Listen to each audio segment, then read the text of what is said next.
Live from our 7 Tasmania studios, your nightly news with Joe Palmer begins now.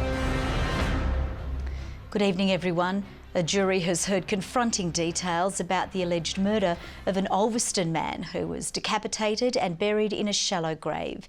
Darren Ward Gale has pleaded not guilty to the murder of Noel Joseph Ingham, who vanished nearly 3 years ago. Our reporter Sean McComish has more from the Burnie Supreme Court.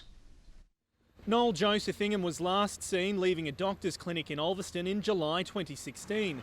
4 months later, his body was found decapitated in what prosecutors allege was an attempt to conceal a murder. Darren Ward Gale is maintaining his innocence. Today, prosecutors detailed how he began boarding at Mr Ingham's Ulverston home. Mr Ingham was last sighted on CCTV after a doctor's appointment. In the months following, it's alleged Mr Gale began removing furniture and carpet from the home, dumping some of it in a forest in Dulverton. The accused then allegedly used Mr Ingham's car, phone and debit card. The alarm was raised in October after rental inspections at the unit. In November, a tracker was placed on Mr Gale's car, eventually leading police to the Dulverton forest where the victim's body had been buried.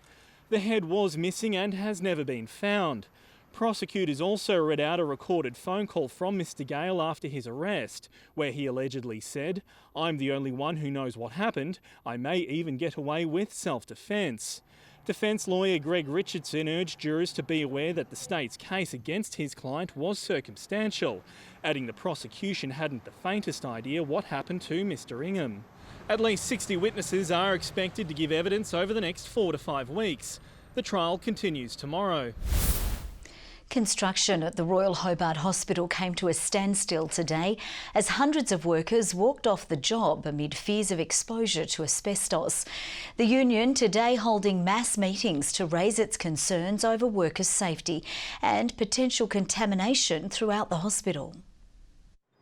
Tools down and waiting for answers. Construction halted today as hundreds of tradespeople demanded testing on their work areas after being notified yesterday of a confirmed contamination of asbestos. So this is the 12th occurrence that there's been workers exposed to asbestos on this job.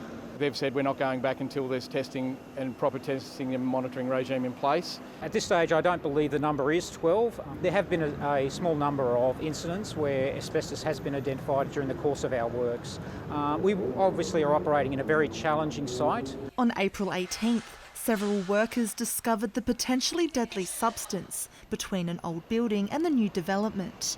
But the union says they were only informed after building company John Holland received confirmation on Monday. So in the whole time, that material has moved on people's boots and clothes throughout the hospital. It was within a construction zone that was isolated from the remainder of the hospital, so no patients or hospital staff are exposed as a result of this incident. The union now calling on the state government to take action. The government needs to instruct the principal contractor here. They need to say no more and put safe systems in place to guarantee that this won't happen again. It is a very old site and we're well aware of the asbestos challenges that exist there, and to that end management have done everything possible and with a continuing commitment to maintain an asbestos register so that workers can be protected. Tests have been undertaken this afternoon on the workers' lunchrooms and lifts, with results expected to be delivered tomorrow morning. Ruby Kamain, 7 Tasmania News. Labor has added a $1.3 billion roads package to its election sweetener for Tasmanian voters. It includes pledges for major highways in the north and northwest, as well as upgrades for the sidling and funding to battle Hobart's congestion. But a key question is the timing of the package, with Labor conceding some projects wouldn't be delivered within the next term of government.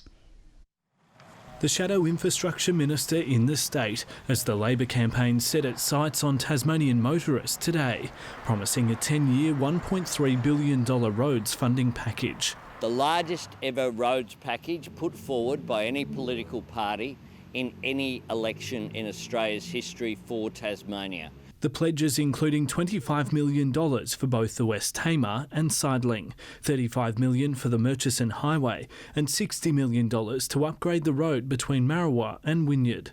With this announcement today, we are upgrading all of the major roads in the north and the northwest of this state and down the west coast. Announcements for the Hobart region too. $75 million to help battle congestion. They're matching the Liberals' $461 million for the Bridgewater Bridge replacement and $130 million for the South East Sorrel corridor. I say on the Labor Party's commitment on roads, welcome to the party. This is catch-up. In many cases, we've already announced many of the projects they're announcing today. Tasmania's peak motoring body welcoming the promises, but questioning the timing of the 10-year plan. It's great that we're seeing money being put toward the road infrastructure. Now we need a solid plan as to how that is rolled out. This won't all be completed in the next term. That's the truth. But work should commence on these projects as soon as possible. I want to see it happen as soon as possible. The ball now in the Liberals' court with more roads announcements expected. Michael Breen, 7 Tasmania News. Health Minister Michael Ferguson is again under fire after paramedics leaked a damning letter sent to Ambulance Tasmania CEO Neil Kirby. It outlines the devastating impact ramping is having on frontline workers, with many considering quitting just weeks before the annual flu season. Michael Ferguson is still Health Minister after yesterday's marathon no confidence vote failed just minutes from midnight.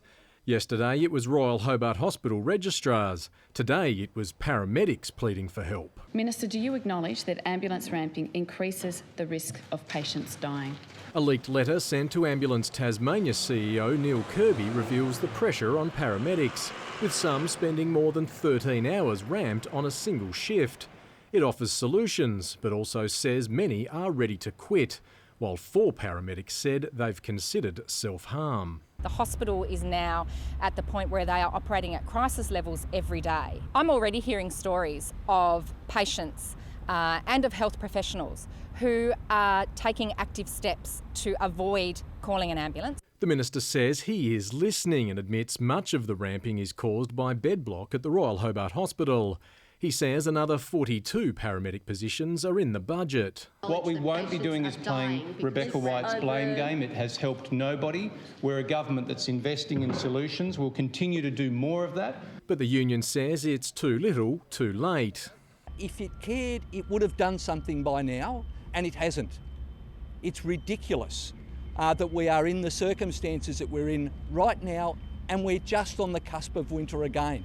In a statement, an Ambulance Tasmania spokesperson says it's happy to consider staff input and is continuing to work with the Tasmanian Health Service around pressures in the emergency department. We always want to do better. We will absolutely support our staff. Anyone in need of further support is urged to call Lifeline. Andrew McCarthy, 7 Tasmania News.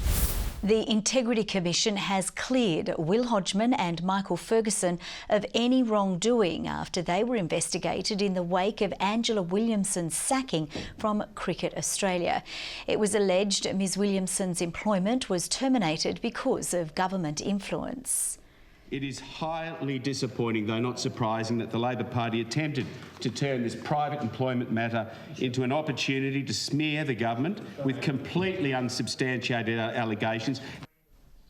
Ms Williamson had been critical of the state's abortion services in the lead-up to her dismissal. Labor has revealed its $20 million plan to grow timber jobs, but it's led to another fight over the Tasmanian Forestry Agreement. The opposition has pledged to hold a forestry summit and establish 13 forestry hubs around the nation, including 2 in Tasmania. But the Liberals have attacked Labor over its continued support for the TFA. You cannot believe a party that on the eve of an election, worried about what's going to happen in Bass, Braddon and Lyons, that suddenly they think the forestry industry is one worth protecting. Labor supports the principles of the TFA, the environmental, the economic and social outcomes, of course, but the TFA is a matter for the parties to the TFA. Industry groups welcome today's policy announcement. The Cancer Council is flicking the kettle on once again for its biggest morning tea fundraiser. Now in its 22nd year, more than 500 morning teas will be held across the state during May, raising money for those living with and impacted by cancer. The first cups of tea for the month were brewed at Launceston's Silos Hotel. People can just do it in many different ways. So it's an easy event for people. They feel like they've contributed, and people have found some time to spend some time together. More than $300,000 was raised for Cancer Council Tasmania from morning teas held last year. One of the coldest months of the year is set for a touch of warmth, with preparations now underway for the 6th annual Huon Valley Midwinter Fest. This year's folk celebration moving from Willie Smith's Apple Shed to the Ranelagh Recreational Grounds. And the fire and pagan festivities are expected to be bigger than ever. The Burning Man will be taking place over there as well. So all the old favourites and then just lots of new and interesting things that we're looking to make sure people walk out of the festival going that it's the best one yet. The festival kicks off on July 12 and runs until the 14th. A large field is lining up for one of Tasmania's oldest fun runs. The first 2 bibs were handed out to Grant Page and Mel Daniels at the launch of the 47th City to Casino today. The 11-kilometre version of the event runs from the Hobart Showground through the city and finishing at the casino. So far, 1,500 people have signed up to the event on May 19. We're going to achieve over 3,000 competitors. Last year we were just under that. This year it's a lot more encouraging. We're about 500 in front of schedule, so that's fantastic. Organisers are hoping for better luck than last year when a burst water main on the Brooker Highway disrupted the event. Tasmanian football is about to unleash the battle for the South when 2 leagues go toe-to-toe for the first time. The Southern Football League is challenging Old Scholars to a match for bragging rights and to raise money for a worthy cause. There was a friendly kick-to-kick between players from the 2 leagues today, but you can bet any pleasantries will be out of bounds come game day. A lot of talk, the boys going out in the social scene have always said we're better than you, or you know, we've got better players, and look, end of the day I think the football will do the talking on the day. The grudge match pits the might of the SFL against the Old Scholars Football Association for the first time. Scheduled for May 18, it aims to piggyback off Election Day by drawing a big crowd. It's been a long time in the making. It's going to be bigger than the election and bigger than Ben-Hur. One could argue the SFL has the edge, with its 8 clubs offering a bigger player pool than Old Scholars' 6. Plus, the league has experience in representative games thanks to its annual fixture with the NTFA. But Alex Gilmore says his boys are hungry to prove their worth. I mean, if you look at the quality of players that have stepped into the Old Scholars over the last 2, 3, 4 years, there are some seriously good players in the competition, so this will be a good game and worth watching. The match will raise money for the Headstone project and could have another lasting legacy, with the 2 leagues considering joining forces for games against the state's north in the future. But for now, they're just worried about their own patch. I reckon there might be a little bit of heat in it early on, and I hope there is. You know, it's natural. It'll create a bit of excitement in the crowd for the whole thing. But we're going to be out there wanting to play good, strong footy. Launceston Tornadoes coach Derek Washington admits his side lacked intensity when it was beaten by Bendigo in the championship game rematch. The Braves crushed the Tawns in the second half, piling on 48 points to just 31. The side faces another double header on the road this weekend, but Washington says they'll be better prepared. It was a tough loss against Bendigo, but you can't worry about a loss. You got to move on to the next game, and that's the beauty of basketball. It was our first road trip as a unit, and we'll be better this weekend. The Thunder will join the Tawns on the road against Frankston and Eltham, while the Hobart Huskies are up against Bendigo and Ringwood. Fans should expect more physicality from the Southern Huskies in their clash on Saturday night. Coach Anthony Stewart says his players were too nice when they were rolled by the Wellington Saints in New Zealand. The Huskies now have a chance to square the ledger at home. Although it's great for them to come here and play on our floor, we've got to meet that with some physicality and some intensity and make them go home knowing that they've played the Southern Huskies in Tasmania. You know, those 2 losses on that road, I think, were very important for us this early in the season. And, you know, playing the Wellington Saints at this early in the stage was a good measuring tool for us. It won't be easy. Wellington has 4 Olympians in its squad. Tip-off is 7 o'clock at the deck. Matt Close is the new leader in Targa Tasmania after a dramatic day over the sidling, which saw pace setter Steve Glennie crash out. His Lotus ran off the road and into the trees when the stage's finish line was in sight. Steve Glennie had claimed the opening 2 stages and looked set to add a 3rd before he ended up here on the back of a tow truck. That sound would have broken the heart of the Tasmanian driver, who was just 600 metres from the end of the Elephant Pass stage. Jason White could at least continue his campaign today after suffering mechanical problems in the northwest, but with the two hot favourites now out of contention, it opened the door for Matt Close to claim the outright lead. His Porsche rumbled in the jungle, steaming over the sidling to a 44-second lead.